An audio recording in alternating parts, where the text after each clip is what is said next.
नीलू की शादी जितेश नाम के लड़के से हो रही थी। शादी संपन्न होते ही जैसे ही उसने ससुराल की दहलीज पर कदम रखा, उसी वक्त उसने जितेश की मम्मी को कह दिया कि देखो मम्मी, आप जैसे जितेश और दीदी की मम्मी हो वैसे ही मेरी मम्मी भी हो। यह सुन कविता खुश हो गई। वह उसे आशीर्वाद देते हुए बोली, बिल्कुल, अब मेरी एक नहीं दो बेटियां हैं। अपनी माँ और पत्नी के बीच इतना प्यार देख जितेश भी खुश हो गया। धीरे धीरे समय बीतता गया। इसी बीच नीलू और उसकी सास दोनों एक दूसरे का बहुत ध्यान रखते थे। इस वजह से घर का वातावरण भी बहुत खुशहाल भरा हो गया था। सब सही चल रहा था कि तभी एक दिन नीलू की भाभी रिया उससे मिलने आई। साधारण बातचीत के दौरान उन्होंने बताया कि कुछ दिन इसी शहर में रहने का विचार है, तो नीलू और उसकी सास ने कहा, अब हमारे घर आ ही गई हो तो कुछ दिन यहीं रुक जाओ, थोड़े दिन बाद चली जाना। काफी अनुरोध के बाद नीलू की भाभी रुक गई, लेकिन उसकी भाभी को नीलू और उसकी सास का प्यार हजम नहीं हुआ।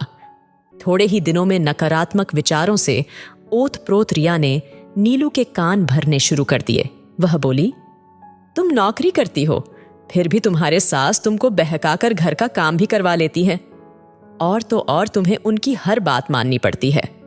यह सुन नीलू बोली, अरे नहीं भाभी, आपको गलतफहमी हुई है। मेरी सासू माँ तो बहुत अच्छी है, वह मेरा बहुत ध्यान रखती हैं और साथ ही मेरे काम करते वक्त मेरी मदद भी करती हैं। बिल्कुल बेटी जैसा प्यार करती हैं मुझे। तभी भाभी बोली, देखो, मेरा काम था तुम्हें समझाना, और वैसे भी तुम्हें तो यह पता ही होगा कि सास कभी मां नहीं बन सकती। अरे नहीं भाभी, ऐसा कुछ नहीं है। नीलू ने ऐसा कह तो दिया और उसके मन में शक का बीज पनपने लगा। दूसरे दिन से नीलू ने अपना तौर तरीका बदल लिया। अब वह घर आते ही चाय पीती और फिर अपने कमरे में जाकर मोबाइल देखती। शाम को खाने के समय ही बाहर निकलती। खा पीकर फिर भाभी के साथ कमरे में चली जाती।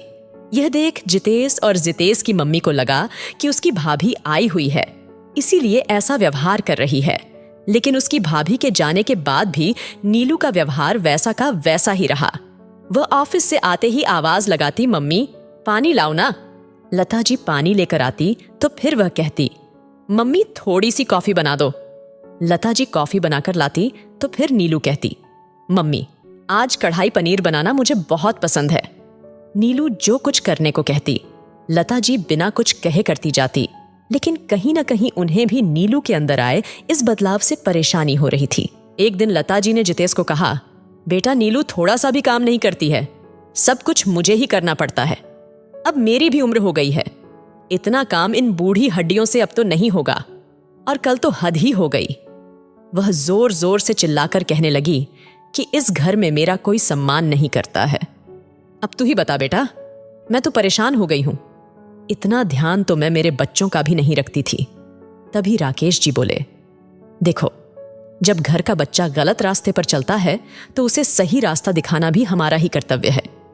वैसे भी बहू सिर्फ सम्मान ही तो चाहती है, तो दे दो से सम्मान। यह सुन लता जी बोली, हाँ, और सिर पर बैठा लो, अब मुझसे नहीं संभाला जाएगा।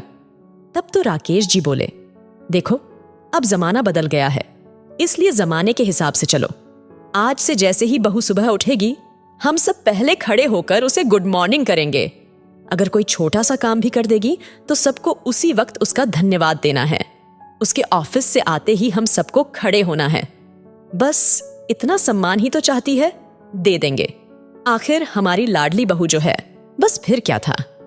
जैसे ही नीलू सुबह कमरे से बाहर निकली, मम्मी जी और पापा जी ने गुड मॉर्निंग करके अभिवादन किया। फिर वह कोई भी काम करती तो उसके लिए उसे धन्यवाद करते। जैसे ही वह ड्राइंग रूम में जाती तो पापा जी खड़े हो जाते। सबका बदला हुआ रूप देखकर पहले तो वह खुश हुई, पर थोड़े दिन बाद उसे घुटन महसूस होने लगी। एक रात नीलू ने जितेश से कहा, यह आजकल मम्मी जी और पापा जी मेरे बाहर निकलते ही गुड मॉर्निंग करते हैं, उसमें तो कोई दिक्कत नहीं, लेकिन खड़े होकर अभिवादन क्यों करते हैं? तभी जितेश बोला, तुम ही तो कहती थी कि तुम्हारे घर वाले मेरा सम्मान नहीं करते, अब कर रहे हैं ना? मम्मी भी इस एज में पूरा घर अकेले संभाल रही है। अभी दीदी यहां होती तो मम्मी को एक काम तक नहीं करने देती। देखो, अगर तुम चाहती हो कि तुम बेटी की तरह घर में रहो तो मम्मी पापा का सम्मान भी बेटी की तरह ही करो। यह सब सुन नीलू को अपनी गलती का एहसास हो गया था। वह मन ही मन सोचने लगी कि भाभी के कहने पर मैंने अपना बना बनाया सम्मान खो दिया है। यह सोचते सोचते उसकी कब आंख लग गई पता ही नहीं चला। अगले दिन सुबह जल्दी उठकर नीलू ने चाय बनाई और फिर लता जी और राकेश जी के कमरे को खटखटाया। लता जी ने जैसे ही गेट खोला तभी नीलू बोली, मम्मी जी मुझे माफ कर दीजिए, मैं बहुत शर्मिंदा हूं कि मैंने आप लोगों के साथ ऐसा व्यवहार किया। मुझे बस आखिरी मौका दे दीजिए। मैं वादा करती हूं कि आज के बाद ऐसा कभी नहीं होगा। नीलू के इतना कहते ही कविता ने उसे गले लगा लिया। आज नीलू के बदले व्यवहार ने घर में एक बार फिर खुशियों के रंग बिखेर दिए थे। दोस्तों, इस वीडियो को लेकर आपकी क्या राय है? नीचे कमेंट करके जरूर बताइएगा और इसी तरह की इंस्पिरेशनल वीडियो देखने के लिए हमारे पेज को लाइक एवं फॉलो जरूर करें। धन्यवाद।